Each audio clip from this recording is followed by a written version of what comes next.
Let me ask you a question. Do you believe in Bigfoot?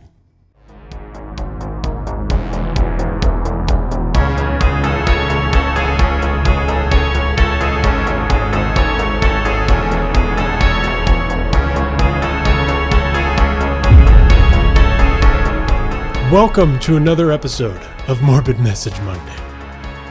Matt didn't make that a transparent fucking background, so it would have just been blackness the entire time while the music. It's actually not playing. transparent. Yeah, that's I forgot about that. That needs to be make cut it a back web for the live M. stream. We got to make a well, web it needs M. to be cut back too because that's technically built for an edit. So yeah, no, but I get that, which is fine. That's okay. It's fine. Yeah. You guys got to see the intro live this time, and I'm excited about that alone. Yeah. Welcome back to Morbid Message Monday, brought to you by TechMess. Today, we are bringing you the final, the last, the end of the Bennington Triangle. Now, for those of you who missed last week's episode, I would just say go back and listen to it, but since we're live, I'll give you a little synopsis. The Bennington Triangle is essentially an area in southwestern Vermont. Hold on. The Bennington Triangle is an area in southwestern Vermont where 5 disappearances happened from 1950 to 1945 to 1950. It's one of those things. To 1950. None of the bodies were ever recovered, except for one, in which case it was recovered. If you it. TechMess, welcome to the show. Go to the YouTube. Go to the YouTube. Footprints. That's why it's called TechMess.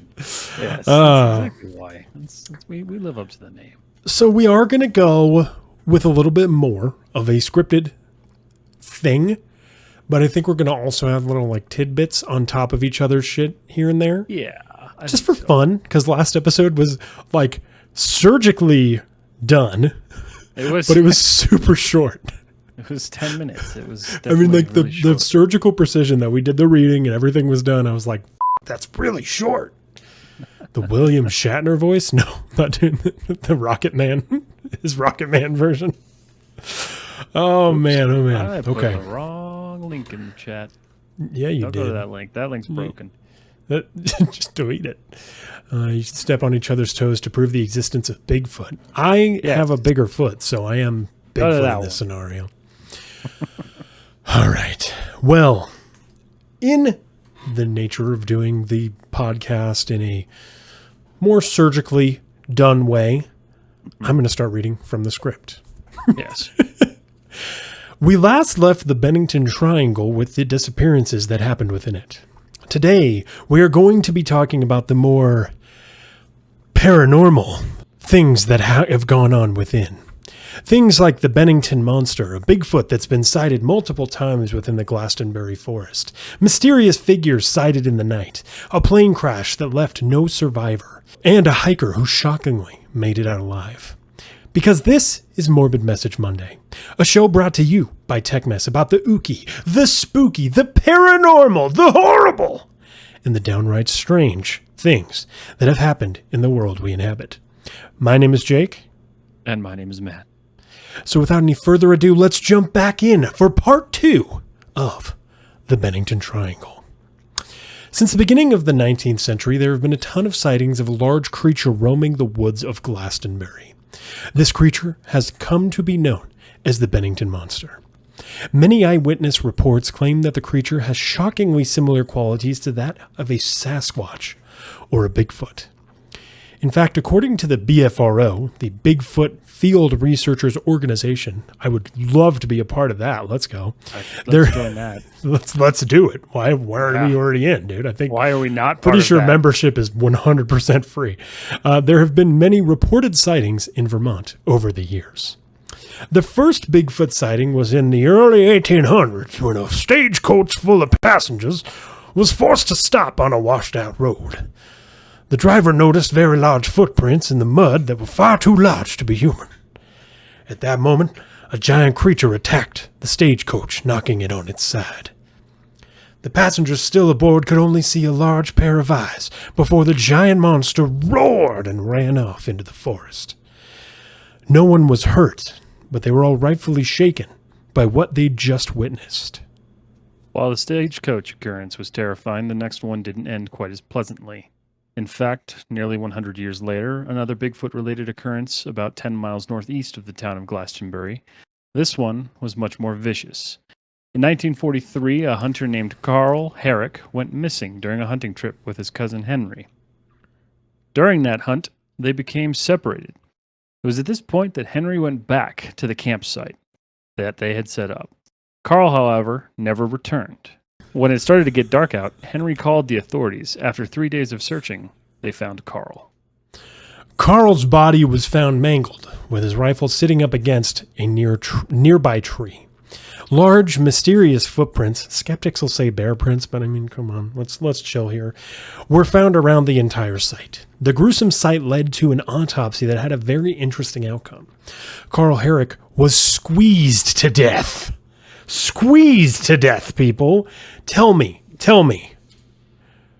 How are you squeezed to death by anything? Anything. Carl! I mean, I guess you could call it a bear hug, but I don't know, man. I don't think a bear is going to take the time to literally squeeze you to death. No. This was only determined because his lung was punctured by his rib. Ooh. There's no denying that's a squeeze. You got like what? So now I don't know about you, but I don't think there's a bear in the world that could squeeze a full-grown man to death. Pixar Also, didn't happen. Yeah, fair enough. I mean, this is the what? This was 1940 something, right? Yeah, 1943. Yeah, probably not a lot of pics unless the bear's trying to juice you. Hello. Giant anaconda. Oh, I love it. I love it. Also, I'd like to apologize for not including Mr. Herrick in last week's episode. He was technically the first to go missing. There was never an answer to what happened to Carl Herrick, only the cause of death.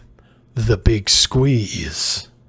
The Bigfoot, however, is not the only Bennington monster. In 1967, another monster appeared in the form of a gun-wielding nudist, woman-hater, known to the locals as the Wild Man of Glastonbury.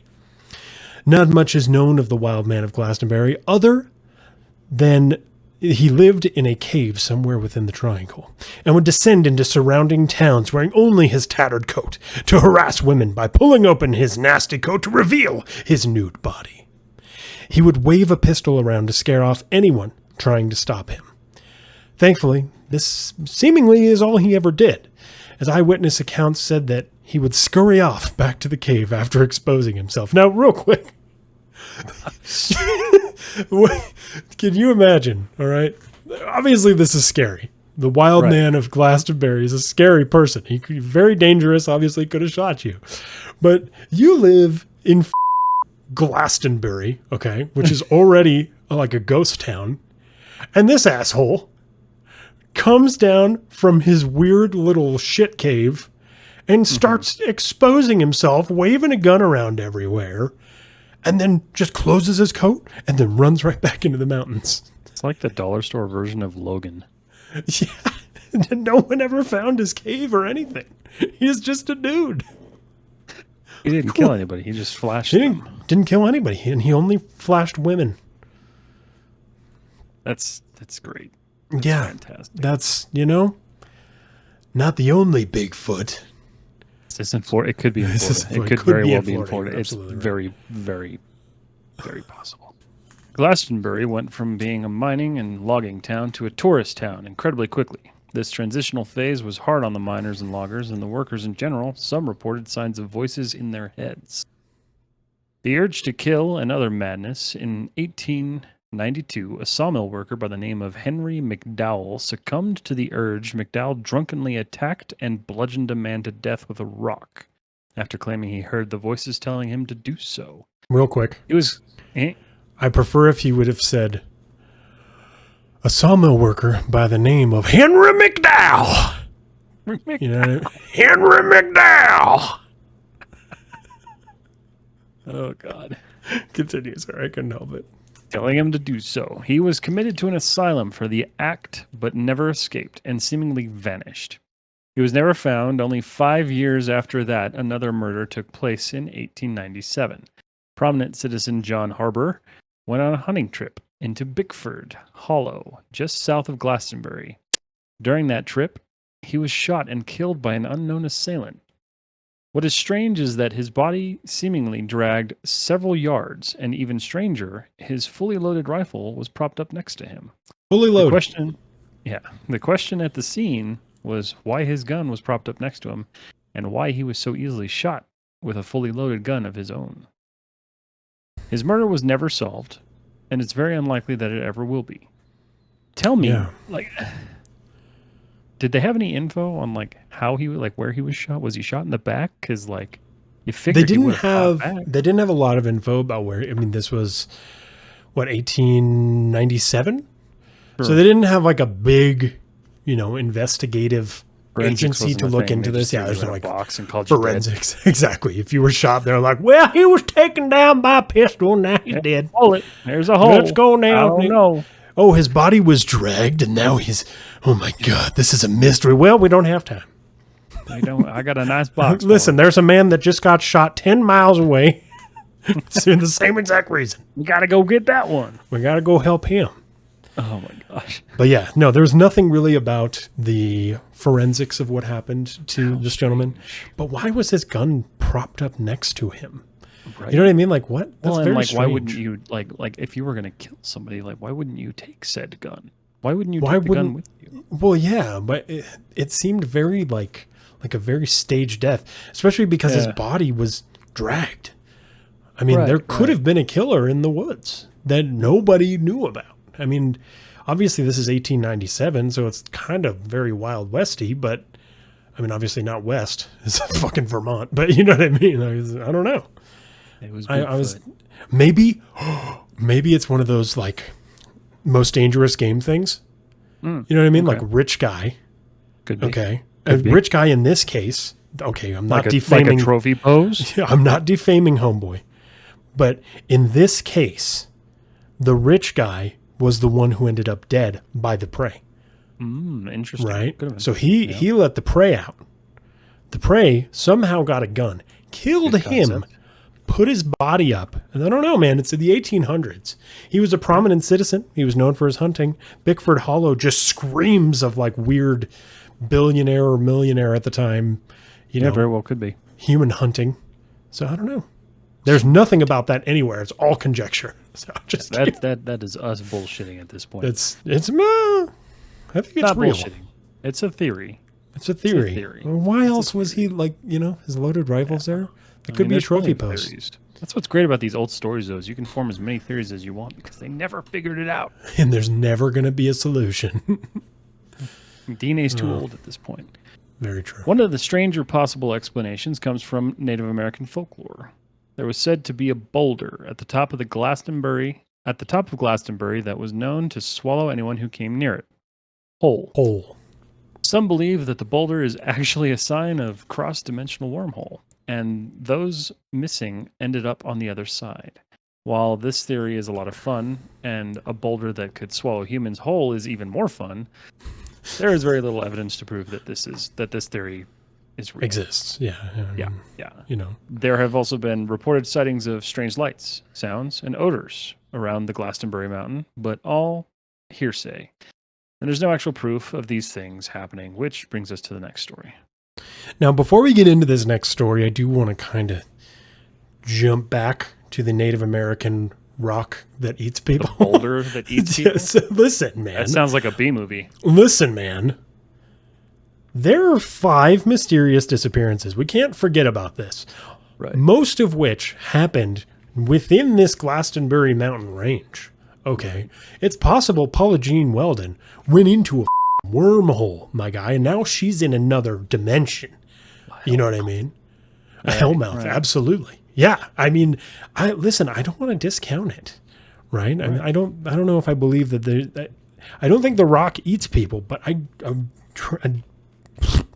trans-dimensional wormhole?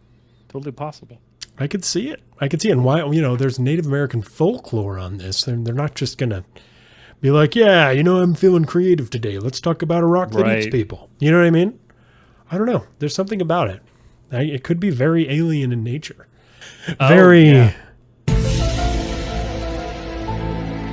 Alien. Anyway.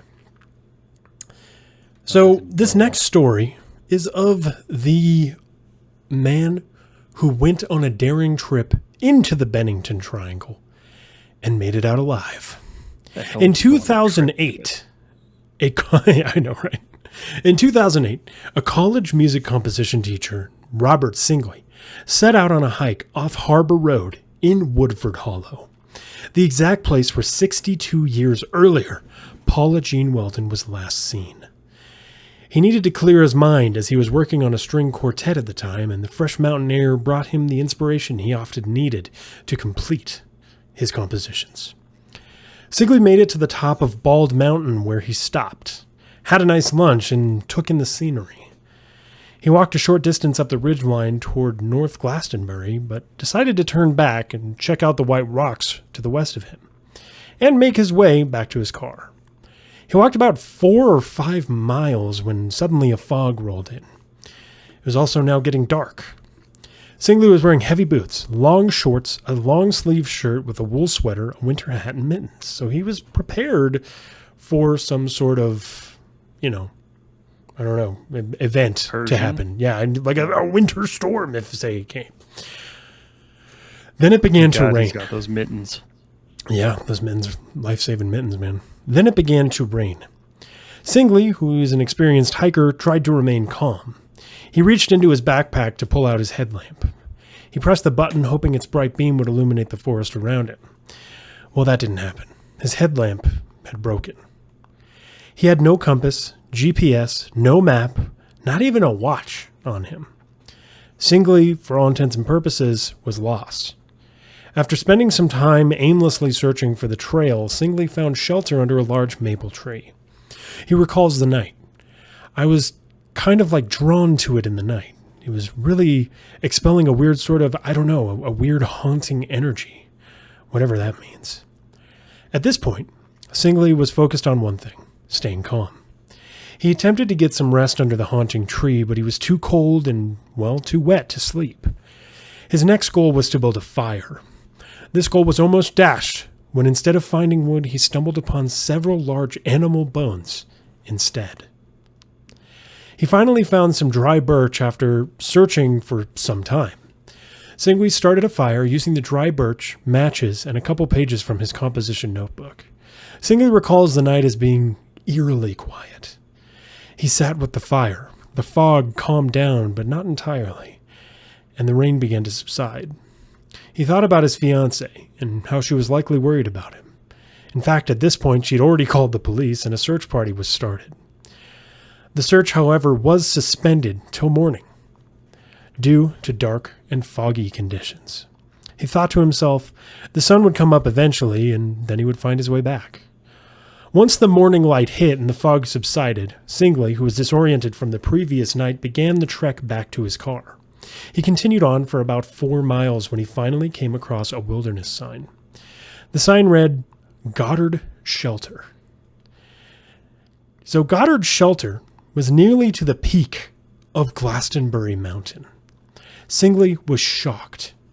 He remembers thinking, I thought I was camped about a quarter mile from my car, and instead I woke up totally on the other end of the ridge, literally 6 or 7 miles from where I thought I was. It didn't make any logical sense at all. Singley started to make his way back. He passed the tree he took shelter under, but something about it was wrong. He recognized the tree, but none of the area surrounding it. There were downed trees across the trail that he couldn't have missed the first time when he trekked through the night. A short while later, around 11:30 a.m., he was finally found by Vermont State Police. He was relieved, as he still had not found the main trail back from where he once started. He, to this day, does not remember where he was that morning.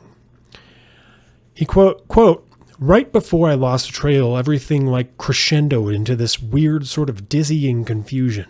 It just suddenly got dark, and then it was like, where am I? What's going on? I was totally lost. Singley was justifiably shaken by the whole experience. He said, either I took a side trail, which wouldn't make any sense, or something weird happened. Tried to take him. The triangle did try to take him, dude. That's what it seems like. That's what that is. The triangle took control and tried to make him walk into the woods towards the man-eating boulder. Dude, that's what I'm saying, okay? Listen, that man-eating boulder is technically at the top of Glastonbury Mountain. Goddard, what is it? Goddard, what the fuck did I call it? I just had it up. I wrote so much. Hold on. Goddard Shelter was literally right near the peak of Glastonbury Mountain. Had he not seen the Goddard Shelter sign and known what the hell that was, right? You never know, dude. He might not have come back. He could have walked into the wormhole. It's a hungry boulder. I don't know. Very hungry boulder. That was a very hungry boulder. But Robert Singley is still alive. He made it through. He got out of the Bennington Triangle. But the thing that really shakes me is the fact that the police still had to find him. Yeah. They had to go through and he was lost. He's an experienced hiker. He's done this. And that's what's crazy about it is like he's done it before. Like it's just another trail. But something happened. Absolutely. Absolutely. I mean, the giant animal bone thing was interesting too. Right? I listen, I mean, obviously it's the wilderness out there. Like I get that. But that's still a little giant, like, you know, I mean, bare bones are pretty big, but I don't know if you consider them giant. So, well, I mean, even if it is just giant animals, bare bones or moose or whatever the case happens to be. Moose bones, yeah, that's true. Moose bones. I mean, why are there so many just hanging out, right? I mean, we're talking maybe there was a Bigfoot. Maybe it was a transdimensional wormhole.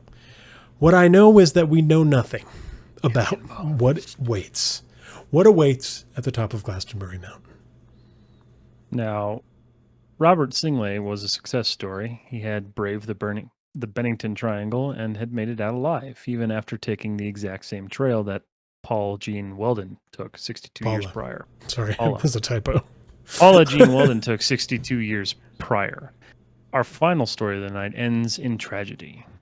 It's the story of a pilot swallowed up by the Bennington Triangle on May 21st, 2018.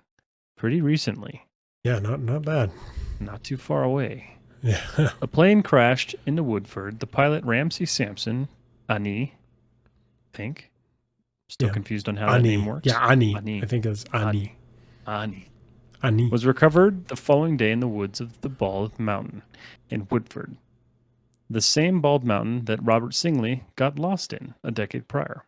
This was only 10 years apart. Right. Ah-nee, who was 31 years old at the time of the crash, had roughly 6 years of flying experience. Officials recovered his body 1 a.m. the following morning. There were no signs of what caused his plane crash. The flight started at Heritage Aviation in Burlington International Airport and was destined for Oxford, Connecticut. No one was able to determine the cause of the crash. His life was ended about 3 miles north of Route 9. Perhaps something supernatural happened. We will likely never find out. Yeah, no, listen, I mean, if there is a trans-dimensional wormhole, I'm coming back to this every time, at the top of Glastonbury, the energy could take a plane down. I mean, I'm not trying to be one of those. Had that in it. Yeah, I'm not trying to be one of those podcasts that's like, listen, it's all wormholes all the time. But that's what the forest is based off of. The Bennington Triangle. That's what it is. That's what it is, man. That's what it is. Now we know. We know that the developers of the forest knew about this very little known thing in Vermont that no one seems to know about. Yep. We figured it out. We broke the code, man. Yeah. Oh, the Bennington Triangle. There it is. There it is. And folks, that is where we end our series on the Bennington Triangle. And what an exciting, twisty, turny story it's been. So many people lost, so many people not found, one person found, and just what a crazy place. Yeah. Like what an odd thing. The fact that so many people disappear and vanish without a trace. A Bermuda Triangle, like right here in the United States. Right. I mean, right. You know, and Vermont of all places, southwestern Vermont. And you'll see here in for those of you listening to the podcast, our album cover is of Mm-hmm. the town of Glastonbury, and like one of the, it looks like a clock tower or something. Glastonbury is now a ghost town. It was a mining and logging town, quickly turned into tourist, and now I think 8 people live there. Like 8 people live in the town of Glastonbury within the Bennington Triangle, which So is shit's just exponentially more creepy now. oh yeah. If you can imagine, if you were supposed to go, Yeah, Vermont's 8 supposed to people. be so innocent. You're right. You don't hear a lot of things from Vermont, right? Like a lot of scary, scary Vermont, right? You don't think about that. But, I mean, the Bennington Triangle swallowed 5 people. Yeah. Well, actually, like 7 people that we've covered Quite now. a few people, yeah. Even more than that. We've covered a lot. The tally's just- going up. It's going up. And I feel like this isn't the last we're going to hear of it either. Oh, God, I'm no, it's great, curious. 'cause now we can report on it. Absolutely. Absolutely. I mean, shit, man. Bennington Triangle. It was a fun, twisty, turny thing. And it was our first 2-part series, which I'm excited about. Because that means we can get away with doing 2-part series. And with that, we must bid you farewell. Make sure you join us next week for an extra paranormal episode of Morbid Message Monday. And by paranormal, I mean aliens. Alien. No, we're not going to tell you what it is, but I am pretty excited. Anyway, folks, you have a wonderful day or night or whatever happens to be you're having, kindly listener. And we'll see you next Monday.